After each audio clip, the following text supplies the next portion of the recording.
My guest this week is writer-director Gavin Hood.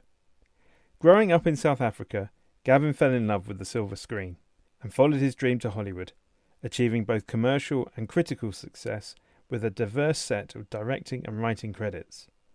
Gavin shares his experiences and insights into movie making, the demands of the studio system, and the skills needed to get the most out of highly talented actors. Enjoy.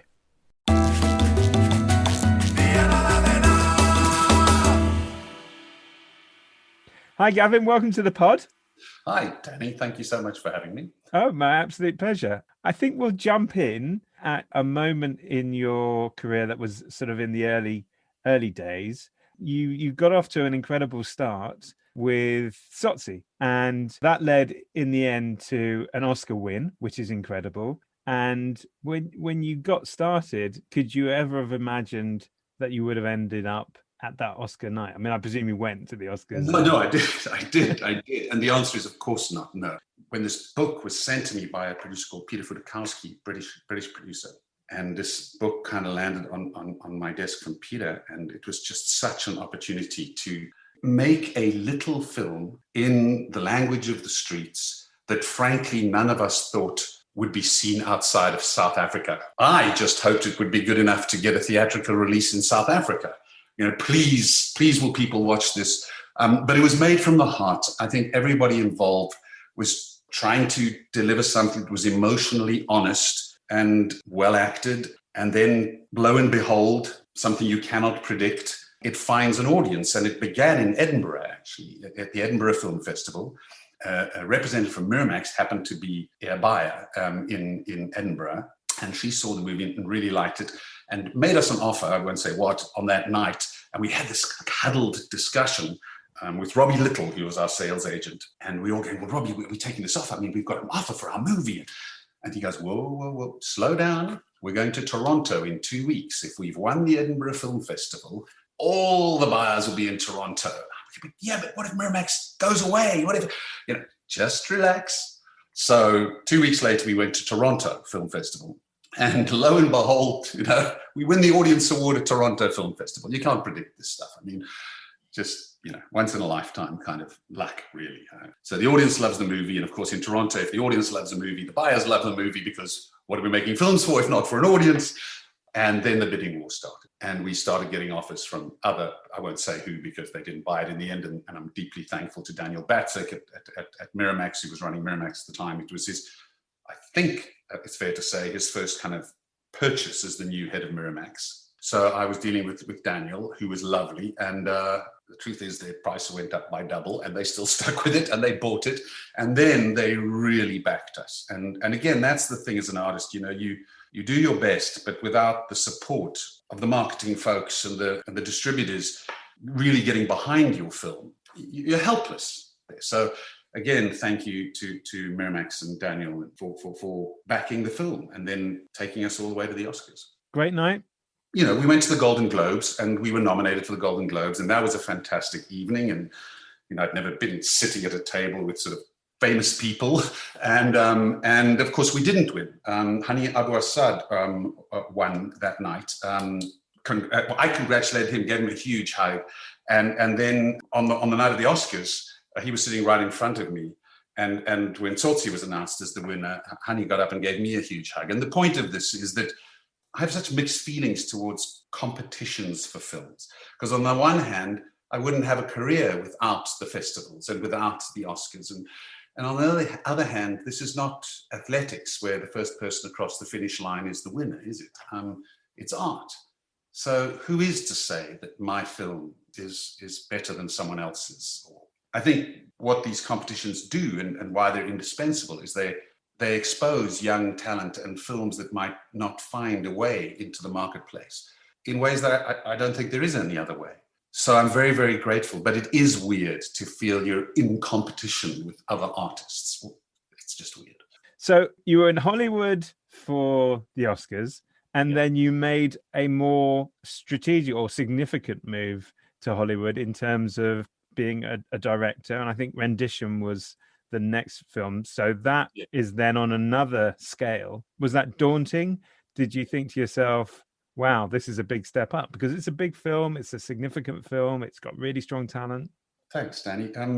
Rendition lulled me into a false sense of what Hollywood was, because I had, wonderful producers, a studio that was 100% backing what I was doing, in the sense that they loved the story. And it was a moment in time. I mean, Rendition, as you know, is a political film in many ways. Not in many ways, it is. It's 9/11. It's about rendering of terror suspects to countries with more lax human rights laws where torture is permitted. It's not exactly a romantic comedy. It was amazing to me that I was given the opportunity to direct Rendition. It's a very special film to me. I loved working in Morocco. We were in Marrakesh. Just the colors and flavors and the energy of the place was just wonderful to shoot. And so visually, it gave us tremendous visual opportunities.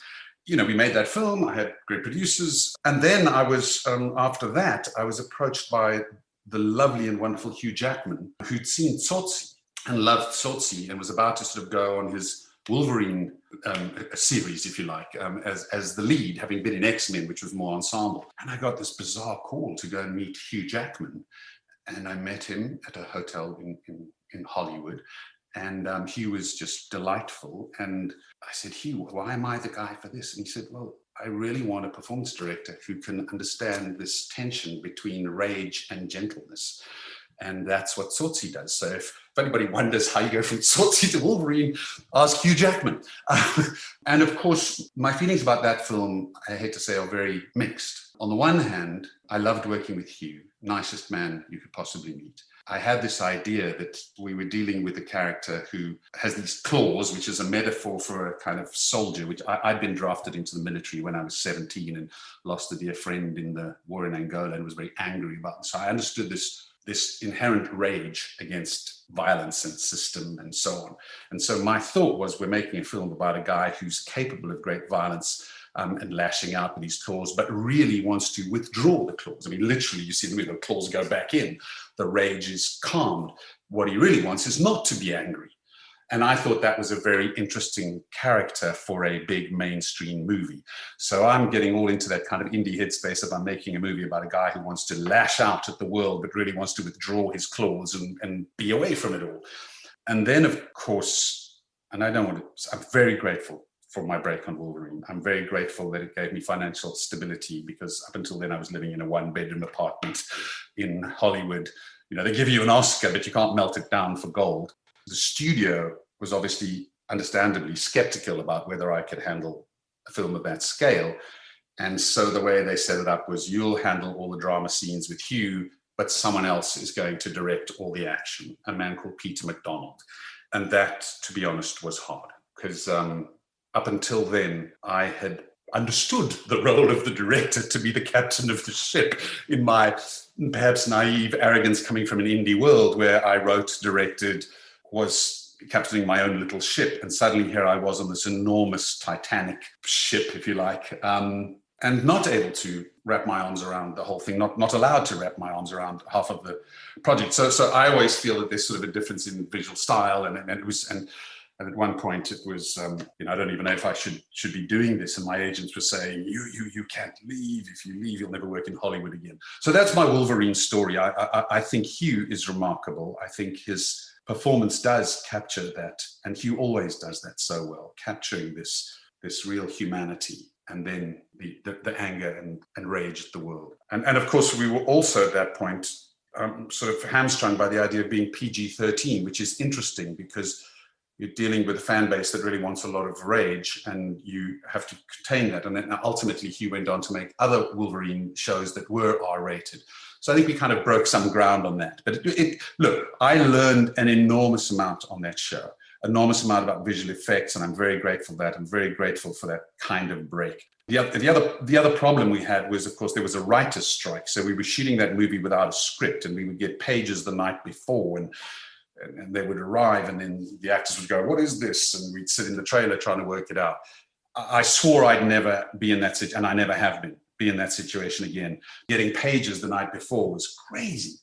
So it was quite an eye-opener. From many points of view, from the business point of view, it struck me that this is just extraordinarily bad management, quite honestly. You don't go into a project without the plans. Like starting to build, my dad was an architect, my sister's, you don't build a building without the plans finished off.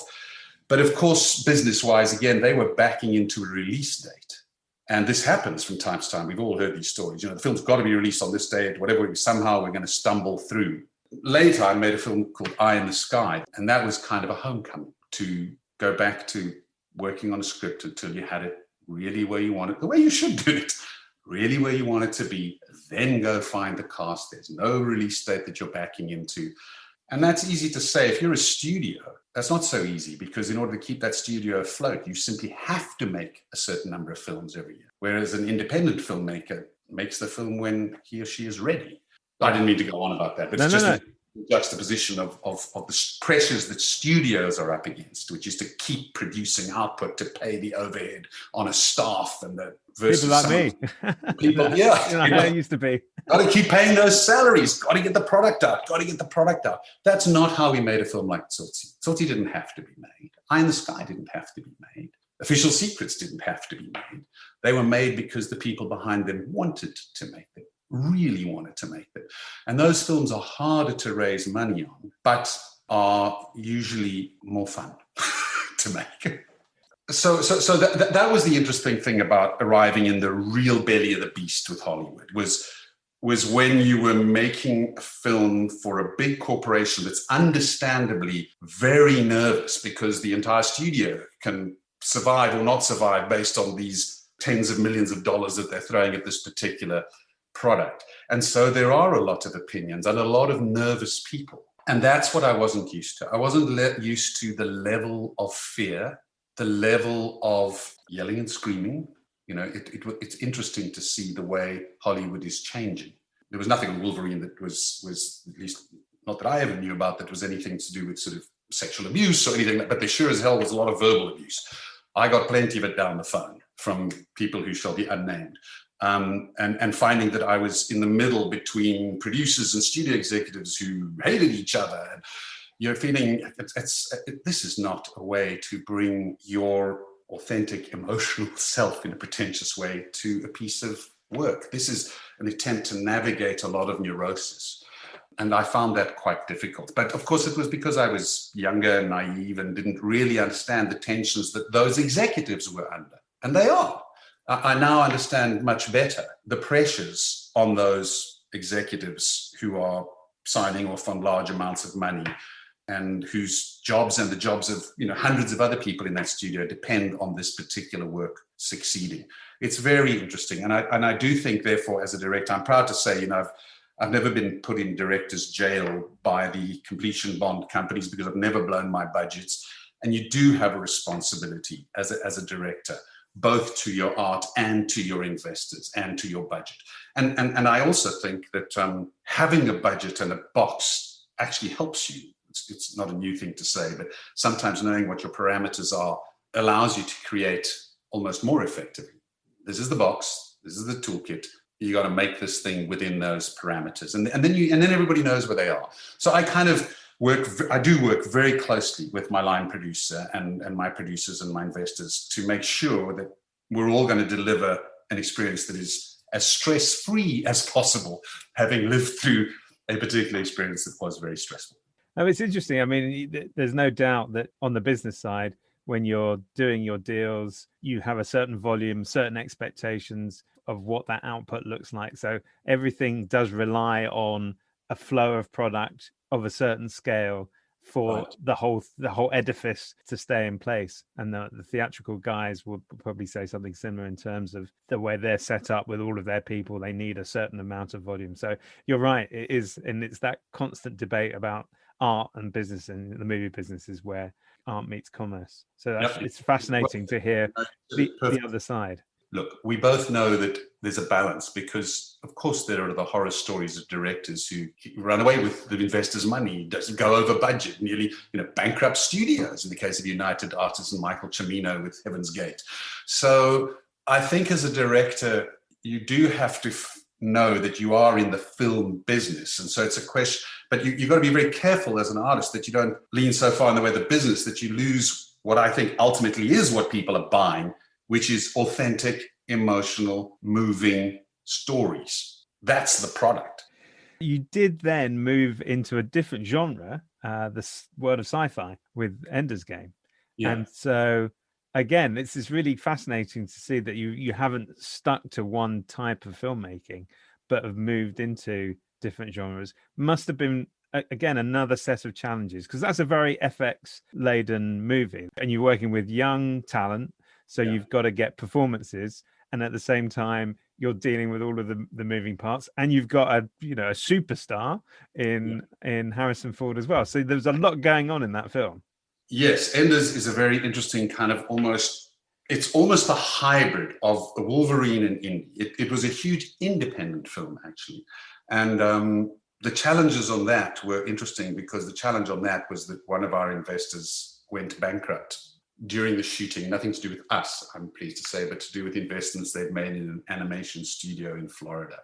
Suddenly, one of our 4 key investors wasn't able to continue the funding. And so we got a call, we being the creative team, saying, you need to cut $15 million out of the show in the next 2 days or we're shutting down.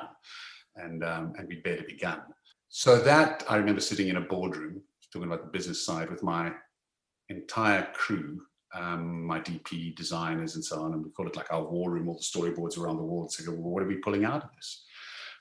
Is this a moment where you shut down? Or can you reduce the scale of this film and still make a good film? And so we hadn't started shooting. We were literally a couple of days from starting to shoot, but we'd done, 6-7 months of prep, and it kind of landed on us as the creative team to go, well, can you do this for less money or can't you? And that was really sobering. So the bottom line is that there's an opening sequence that sadly didn't make it into the movie, and there's an end sequence that didn't make it in the movie, and some of our battle scenes were tightened up, but the essence of the story still held up really well. And again, I learned so much from that team, and I'm very thankful to them that we didn't shut down, that somehow we pulled it together. And Harrison was a delight to work with. He's a real trickster, fun to have on set. And then you returned to Africa with Eye in the Sky.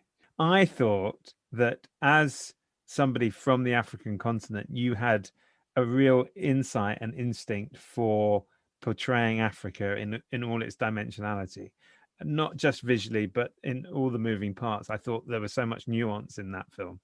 And do you feel that you brought something to that piece because you are a son of Africa? Yes, I don't think I knew that. I don't think you can't say, this. But I do feel like it was a homecoming for me in many ways. First of all, the film could have been shot in many places. We shot it in South Africa at the Cape Town Film Studios backlot, and then in and around and out into the deserts of South Africa to replicate the Creech Air Force Base. And there's a surprisingly large amount of visual effects in that movie. We never shot anything in America. So believe it or not, all the Humvees that you see at the base and the large plane that lands at the base, all of these are visual effects. The drones themselves are completely visual effects. I never filmed a drone. So this is why I'm very grateful to Wolverine and Ender's Game. They really helped me grow my toolkit as a director, understand how I could make smaller movies look like bigger movies, knowing strategically where you can use visual effects in ways that hopefully the audience doesn't see. So the whole point of a film like Eye in the Sky is anyone watching it would probably think there's no visual effects. All of the 2,000 cuts in the movie, so individual pieces of film shots, about 450 of those have some sort of visual effects enhancement. When Helen Mirren is looking at the screens that she has in front of her, she was actually looking at a green screen with a little blue cross and a little red cross. She filmed for 8 days without Aaron Paul or Alan Rickman or anyone. I would read their dialogue, she'd do it, and then she left. And the way we made that movie was we had Helen for 8 days, then we had Aaron Paul for like a week, then we had Alan Rickman for a week. And so we were able to afford great actors because we didn't need them for very long. But of course, the stress of that is you're putting together little pieces of film and the director's reading the lines and hoping that he can halfway come close to matching the other actor. And then you're putting it all together in the edit room. But again, because we prepared that film well, because Guy Hibbert's script was really in a place that we were all very happy with. It's a great script, and Guy's a wonderful writer. When you get on the set, you're executing a plan that's been well laid down. You're not scrambling, trying to figure it out on the day. That's when films go wrong, in my view. And then Official Secrets came along, and there you were writing as well as directing. And some directors do write, but some of the greatest directors haven't really written before. And some writers start as writers and then become directors. So there's obviously a sort of symbiotic relationship, but it doesn't have to be that way. Do you think that brings, again, more of a singularity of vision if you are the writer and the director of a movie like that? That's a great question. I started as an actor and then wrote because as an actor, I thought, coming from a tiny country where, to be honest, back in the days when I started out, we didn't have much of a film industry. So I started writing thinking I better start writing something for me to act in. And then I realized I didn't really know how to put a film together. And I came to America in 1989, and I went to UCLA's extension program on the night school program because I couldn't afford to go back to university. I'd actually already been to university. I was about 29 when I came, and I had a law degree, believe it or not, from way back.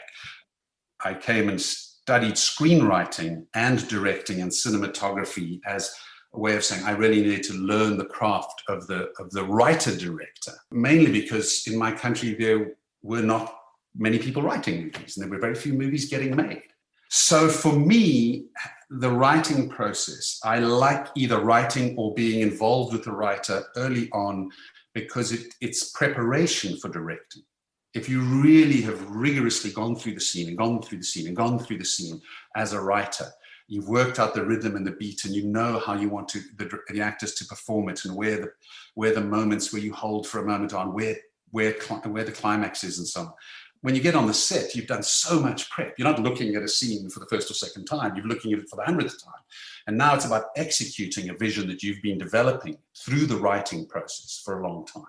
So on Eye in the Sky, a guy wrote that script. That's his script. But in the last 3 months, he and I worked on it together. And I would go through every scene. There were scenes we tightened up and there were scenes we shifted. And some of my legal background helped, I think, in the legal arguments. But there's not a single character in that script that isn't Guy's. But I hope that in working together in those last 3 months, we tightened it into a place where I could get on the set and execute without fear, for want of a better word. So I love the writing process is the answer, whether it's writing on my own or working on someone else's draft. And do you think that over the course of your directing career, one that started out from a base of acting, has your directing career been enhanced by the actors that you've worked with over that period of time? Have you learnt stuff along the way from all these amazing actors, because there've been so many? Without question. They're all different. But what you learn is that, there's all the difference in the world, the way someone like Harrison Ford wants to be directed versus Ben Kingsley. In the same movie, so Ben Kingsley and Harrison Ford, both phenomenal actors, totally different process. Harrison is much more organic and takes time and wants, a number of takes, and he feels, nothing's the same. You try this, try that. And if you try and jump in and bully that process into 2 or 3 takes, you're going to come unstuck. On the other hand, with Sir Ben, at least in my experience, a wonderful actor, extraordinarily well prepared. You need to know what you want, say it in a few words, and get that down within 2 or 3 takes. Or what is it you don't understand? Because he is just splendidly well prepared. And then there's every actor in between. Some are very nervous, some are overconfident, and you have to, or very ego-driven, and you have to say, when you're not happy, and it's feeling, we're not finding that humble, nuanced beat, and how you approach that. It's always a game of psychology.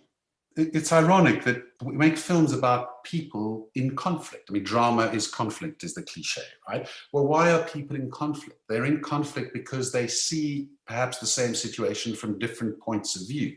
And you see the movie business with your background in the business side of the business in a different way. There's obviously lots of intersection where you and I intersect, but I will look at it from the neurotic point of view of what if nobody likes my writing? You look at what if this doesn't sell, Gavin? And how do we merge those two worlds? You and I have had chats about that. It's been, and nobody's right.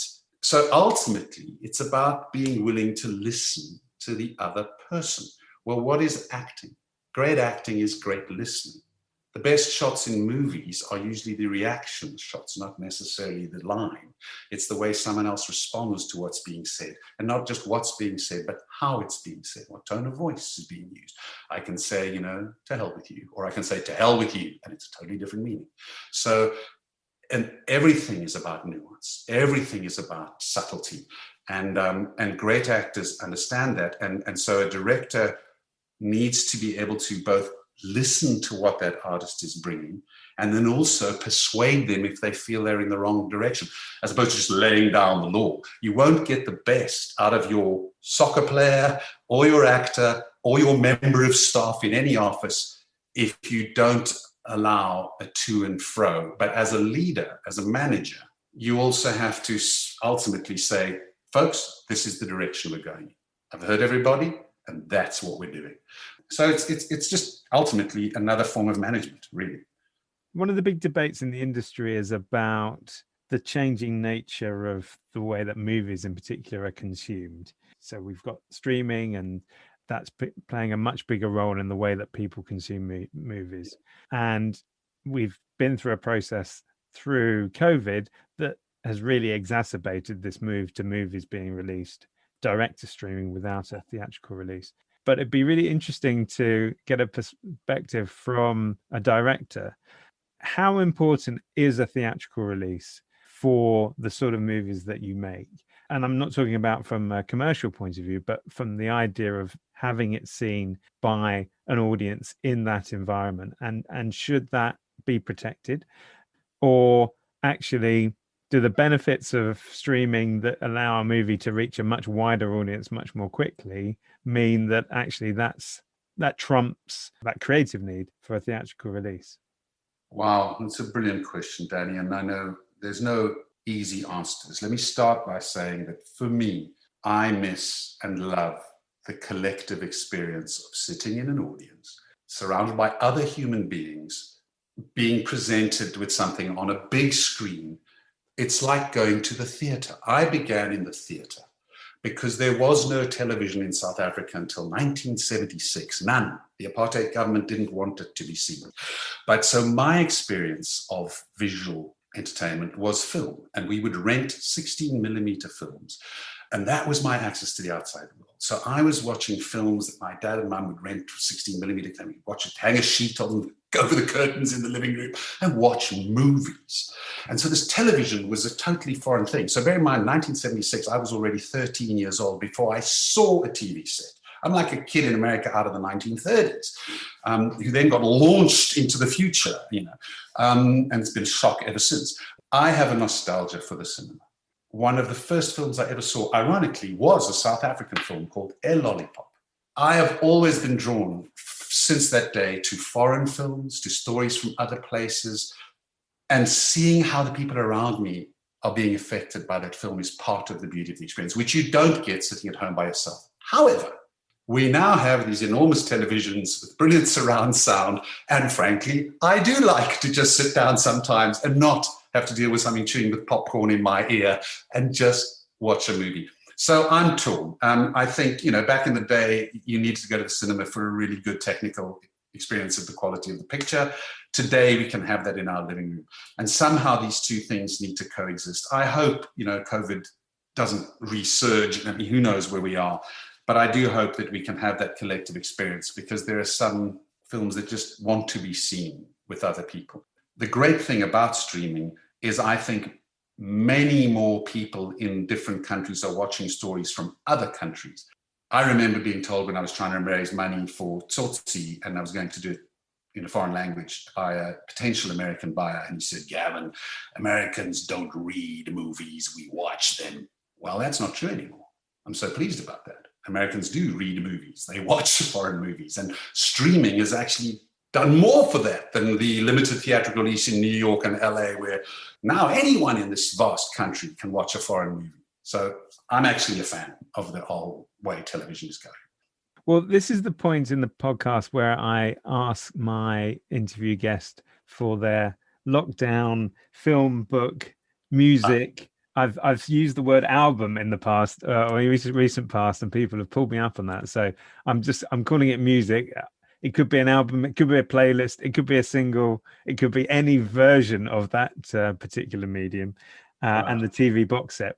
It would be great to hear your take on those particular elements. Let's start with movies. I mean, I'm going to just throw, when I'm asked, like, what's your favorite movie? I always, oh my goodness, because there's so many in so many genres, right? But since you asked me if I'd go on a desert island or be locked down, I remember for some reason the gentleness, the kindness, and the openness of a film like Il Postino. I mean, I love film like Taxi Driver, for example, but I'm not sure I want to be filled with that anger while I'm stuck. There's something about the love and beauty and profound dignity of a film like Il Postino, and of course it has this most beautiful score.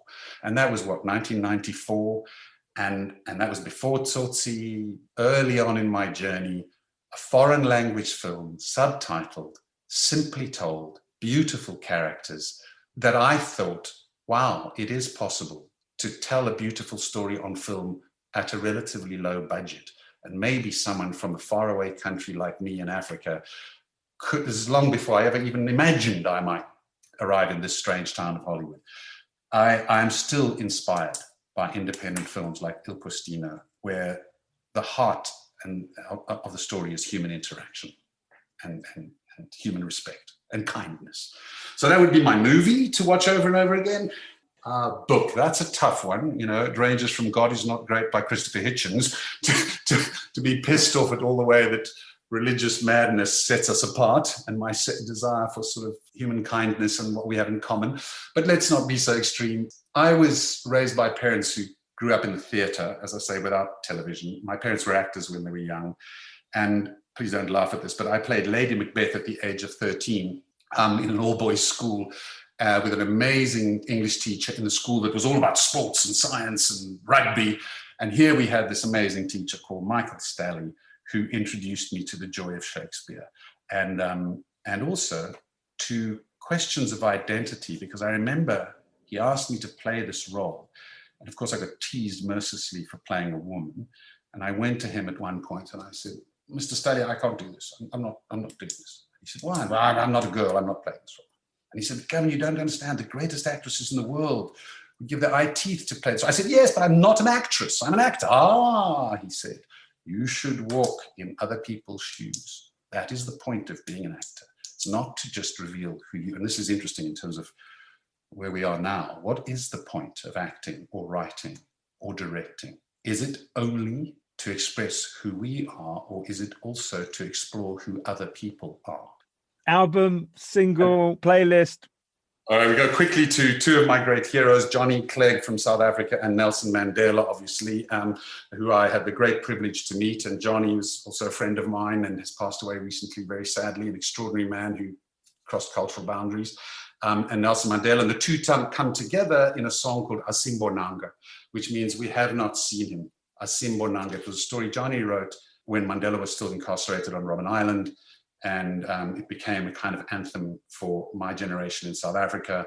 But it is a very, very, very moving song for South Africans. And I could listen to it over and over again. And that's from the album Third World Child.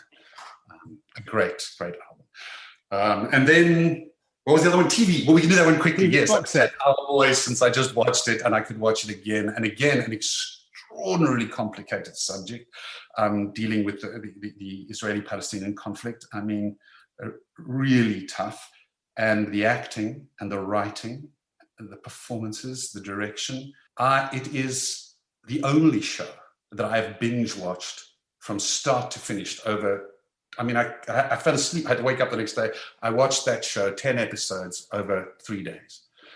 Just brilliant. Well, Gavin Hood, writer, director, thank you so much for being on the pod and for giving us such fascinating answers to the questions. And we'll look forward to the next thing that you do. Very kind of you, Danny, and thank you so much. Really enjoyed it.